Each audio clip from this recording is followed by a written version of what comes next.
Hello everyone, hello aspirants, कैसे हैं आप और कैसी चल रही है आप सबकी पढ़ाई। तो फ्रेंड्स, पटवार एग्ज़ाम के दिन बहुत कम रह गए हैं, एग्ज़ाम बहुत ज़्यादा नज़दीक आ गया है और ऐसे समय पर हमारा जो सबसे ज़्यादा लूज़ होता है वो होता है कॉन्फिडेंस। जी हाँ, जैसे कि थंबनेल देख के आपको पता लग गया होगा कि हर एक टॉपिक को अब अपने कॉन्फिडेंस की मुहर लगाइए। ये करना कैसे है? एक्चुअल में सिलेबस बहुत ज़्यादा है और हमने पढ़ा भी है, लेकिन मल्टीपल टाइम रिवीजन करने पर भी या अगर नहीं किया है मल्टीपल टाइम रिवीजन तो भी हमें अपने जो भी पढ़ा है हमने उस पे हम सेल्फ डाउट करते हैं या हमें कॉन्फिडेंस नहीं है कि वो क्वेश्चन हमारा सही हो जाएगा क्या, क्योंकि बहुत बार रिवीजन करने के बाद ही चीज़ें कंठस्थ होती हैं। और अभी अगर कम टाइम में आपका रिवीजन बहुत बार नहीं हो पाया तो ये सिचुएशन आप ज़रूर हैंडल कर रहे होंगे। तो अब आपको बचे हुए 17 से 18 दिन में सिर्फ़ और सिर्फ़ ये चीज़ करनी है कि आप अपने कॉन्फिडेंस को कैसे बिल्ड करें। आप सिलेबस ले लीजिए, सिलेबस में से आप टॉपिक उठाइए। आई होप मैंने जो आपको शेड्यूल बनाया है आप उसी अकॉर्डिंग पढ़ रहे होंगे। तो मैंने ऑलमोस्ट सभी सब्जेक्ट को 1 डे में ले लिया था और 3-3 जो डेज़ थे उसमें एक-एक सब्जेक्ट को कंप्लीट करना था।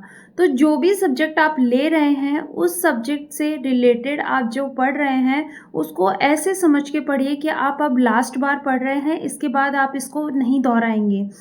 फिर लास्ट बार पढ़ने के बाद में जो भी आपने एमसीक्यूज़ निकाले थे तब आपने टिक किया होगा, और अगर नहीं किया है तो इम्पोर्टेंट जो पटवारी के एग्ज़ाम में क्वेश्चन आए हुए हैं उनको एक बार जल्दी से रिवाइज़ कर लीजिए। इस तरीके से आपको अपने हर टॉपिक्स में यही करना है। जैसे आपको कोई सब्जेक्ट उठाना है, जैसे मान लीजिए आपने राजस्थान हिस्ट्री उठाई है, तो राजस्थान हिस्ट्री में से 3-4 टॉपिक ऐसे हैं जिनसे हर बार क्वेश्चन पूछा जाता है, जैसे कि आपका 1857 की क्रांति और एकीकरण और साथ ही साथ जितने भी व्यक्तित्व हैं, ये जो भी ऐसे इम्पोर्टेंट टॉपिक्स हैं उनसे हर बार क्वेश्चन पूछा जाता है। तो इन टॉपिक्स को आप बहुत गहराई से बहुत अच्छे से पढ़ लें कि इनमें से अगर क्वेश्चन आएगा तो हम गलत नहीं करेंगे।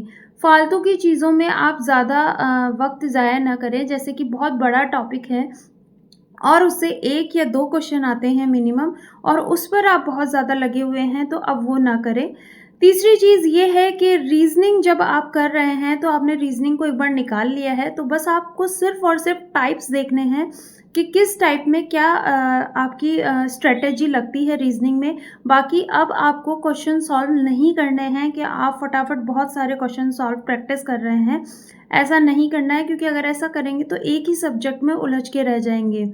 और दूसरा जैसे हिंदी है, हिंदी में जो इम्पोर्टेंट चीज़ें हैं उनको आप कवर कीजिए। तो मेन पर्पज़ ये है कि अब बचे हुए दिनों में आपको सिर्फ़ इम्पोर्टेंट टॉपिक्स पढ़ने हैं और ऐसा पढ़ना है कि आप सिर्फ़ और सिर्फ़ इसको लास्ट बार पढ़ रहे हैं। तभी आपका कॉन्फिडेंस बिल्ड हो पाएगा और ये सबसे ज़्यादा ज़रूरी है एग्ज़ाम के लास्ट टाइम में।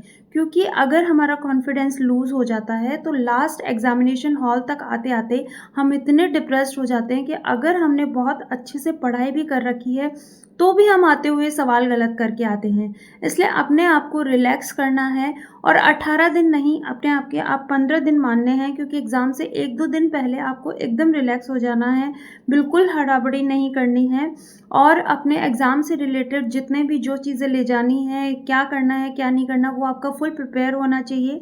और प्लीज़ अब अफ़वाहों से दूर रहें कि आपकी एग्ज़ाम आगे खिसक सकती है। तो ये था वीडियो आज का, कैसा लगा कमेंट बॉक्स में ज़रूर कमेंट कीजिएगा।